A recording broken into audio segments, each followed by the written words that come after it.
This is our Rats with Team 4545 League, analyzing the game between JHB Chess and VA Knight.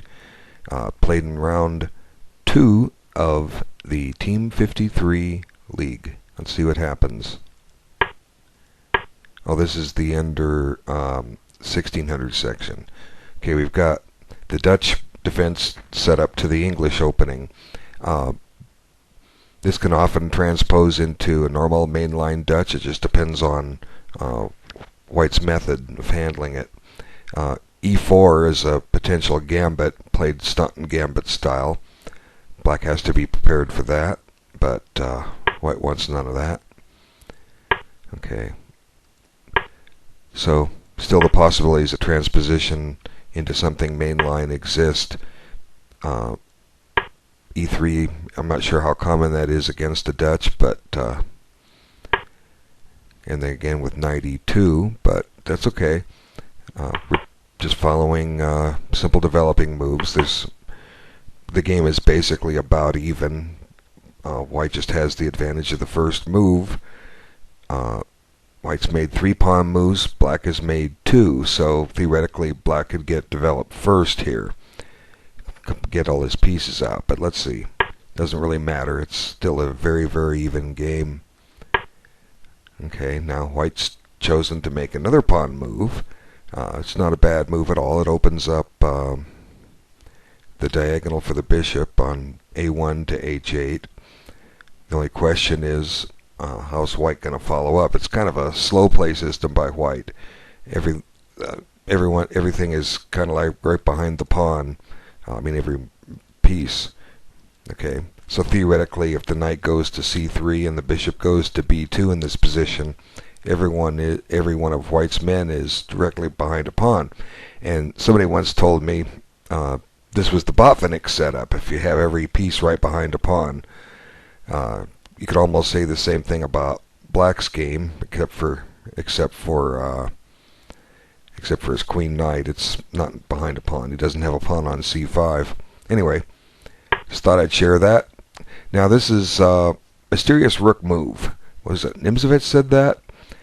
Don't quite understand the purpose of it. I guess maybe the idea is to play b5 here, but Black abandons that plan. Nothing ever comes of it. As it turns out, rook b8 is going to get him in hot water in a little bit. So was it really necessary? Okay, it's first off, it's hard to anticipate that move could be trouble later, but what does Black do here? What could he do? Well, he could play d6 and keep it kind of normal Dutch style. Okay, that certainly, it shouldn't be a bad move. You're preparing to develop the bishop, and then the common plan in the Dutch would be to play the queen to E8 and then activate it on the E8 H5 diagonal. And once that's done and the bishop's out, the queen rook can come into play over to the king side. But anyway, rook b8. Okay, it does maybe some positions plan b5, but is that really a move Black wants to play? Should White exchange, Black's got an isolated pawn on a7, right? So the logic would say that maybe Black doesn't want to play this. Maybe what Black wants to play is combine it with a6 and b5. But anyway, this never really happens, so I'm not quite sure about what Black had in mind. But for whatever reason, Black abandons that plan, and White offers a move that surprised me, bishop a3. He offers a bishop trade. And I guess there's some logic to it. If Black trades, White's left with a much better bishop. Black's is hemmed in behind a wall of pawns. But by doing so, White loses all counterplay he might have with a bishop on the long diagonal. But that doesn't mean Black's going to trade. A lot of times we play moves impulsively and hope that our opponent plays how we want them to play and makes the exchange. But Black is better served by just ignoring an exchange here. And I note the time here. White is gaining time on the clock, so at the moment he's moving a little too quickly, but it's still the opening. Black pretty much is playing a set system here, so except for the rook b8 move, which just never seems to fit this position. He's playing reasonably quickly. I didn't check to see how much time he spent on it. Let's just do a quick look at that so we know. Okay. He spent good 3.5 minutes on it. 2.5, 3.5 minutes. Anyway, White continues, gets his pieces out after Black declined an exchange of the bishops. So Black just needs to finish off his development here. Bishop d7, queen e8, so forth. One thing about the knight on e2, it's planning to go to f4 maybe the moment queen gets to h5, or maybe ahead of that, but certainly Black shouldn't fear that. I'll just show you queen e8 and h5. If White kicks the queen with knight f4, the queen could drop back to h3, and Black still goes about some of his ideas with knight g5 or knight g4. Anyway, these are threats White can deal with, and it's a long way off. Okay, so this development continues. Now White finally plays d4, so we're close to a mainline Dutch position. Probably not in a book position, but that's okay. We're in close enough. Most of the strategies will still take place, and Black follows one of them with queen e8, again to activate it on that diagonal. And then White finds this interesting move, d5.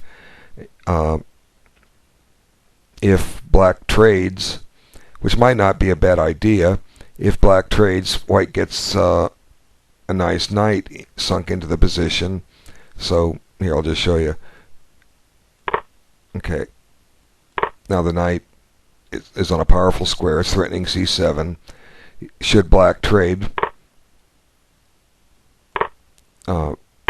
White puts the bishop on c5 and has, or d5, and has pretty free open game here. The bishop can drop back to b2 and be on that diagonal, although Black can oppose it.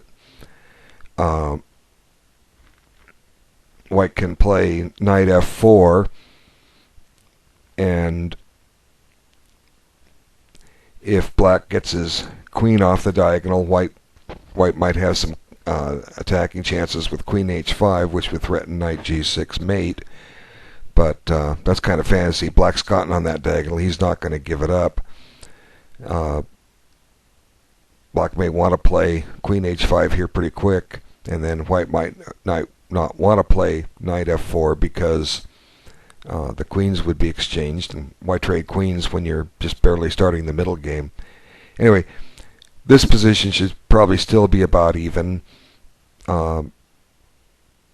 Black's not doing badly here. The white bishops are nice, and this little pawn on f5 is kind of blocking the scope of the black bishop, but it can still find some activity. It can always drop back to e8 and f7 and oppose that bishop, and if the bishop retreats, it can maybe come into play on that same diagonal. I've got the line marked with the queen, but anyway, this didn't happen. But this position is about even. Okay, so black drops back, which is fine. Now, one advantage of knight d8 is that it's got visions of coming over to the king side and doing some attacking. At the same time, it maintains a lot of the equilibrium.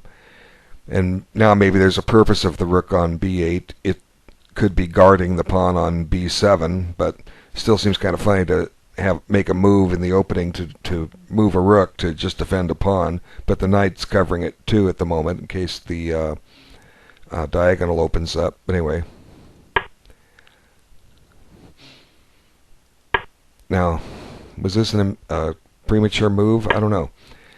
It could be the mistake that white was waiting for, because maybe what black needs to do is just play a6 here. And black's got e6 covered. Let's see. Let's just look at it. I'll show, because the game just starts to turn against black here in a hurry. Okay. What I'm trying to do is occupy d5. I want to make this exchange so that I can occupy d5. Okay, and let's see what it's worth. Alright, knight d5. Okay, I've got it.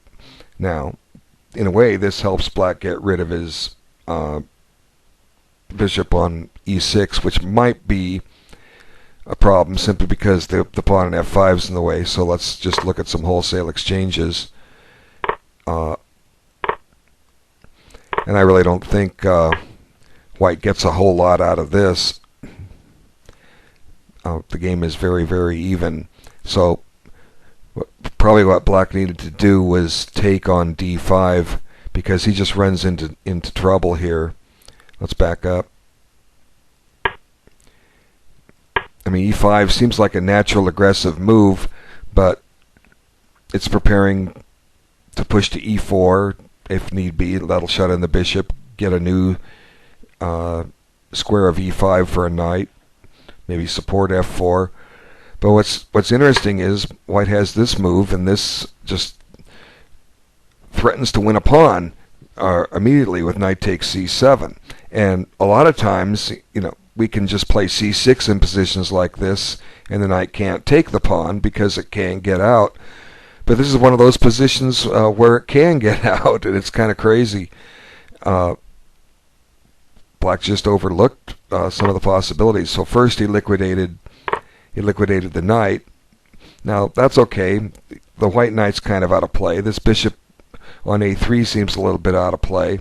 So maybe what black just needs to do is not try to defend the pawn, just give it up, let white spend time taking it, and then it's going to take a while for that knight to get back into play. Just let it sit there down a pawn and keep playing on the queen side.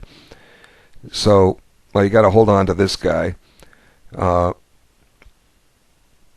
you want to gambit that pawn as well, but that might be a little risky. Trying to find a good strategy for black here just off the top of my head. But I guess you got to stop and batten that one down. Batten down the hatches. Okay, queen d7. And like I say, normally you'd think that a move like c6 will just prevent the knight from getting out. But let's just watch what happens. And, there it is. And then white has this interesting move, c5, and black can't really go get the knight. The knight's going to have ways out of here. It's because of what's happening in the center. Okay, watch. Okay, knight e4, and white just chops it off, takes here, and black can't really walk into a pin with bishop takes d6 because of pawn takes, and black's embarrassed. Pawn takes on c6, and black's trying something to get his pieces reorganized. Now he goes after the knight, but white has this resource holding on to it. And this to me was just the losing move, taking a bad game and making it worse. There was no need for that. Black gets absolutely nothing for it. The knight wasn't doing anything anyway, and it's going to be forever for it to get back into play. So black has just gone into a material deficit, and that he just can't recover from. And white just has a clear exchange up. All the black pawns are weak on d5 and b5. White's got this potent pass pawn on d6, and the game just quickly turns in white's favor. And white wants to open up lines, get his rooks activated. This is fine. And now, if the black bishop moves, white just does wholesale liquidation on f7 and gets to a winning ending. And now that doesn't really do much for black. And the white-black position just gets stronger and stronger here, and the white position just gets stronger and stronger. And white comes up with a clever move. Actually, d7 immediately wins outright, but wins even more material. But you have to admire moves like queen takes f8, check, and now check here, and Now the point of all of it, make a queen with check, and black can't take the queen because, do you see why? What do you think? It's kind of easy. Because the rook takes f8 mate. So black just chose to resign on the pawn promotion. A very nice game by white. Better luck next time, black. And I want to thank everybody for their time. Take care.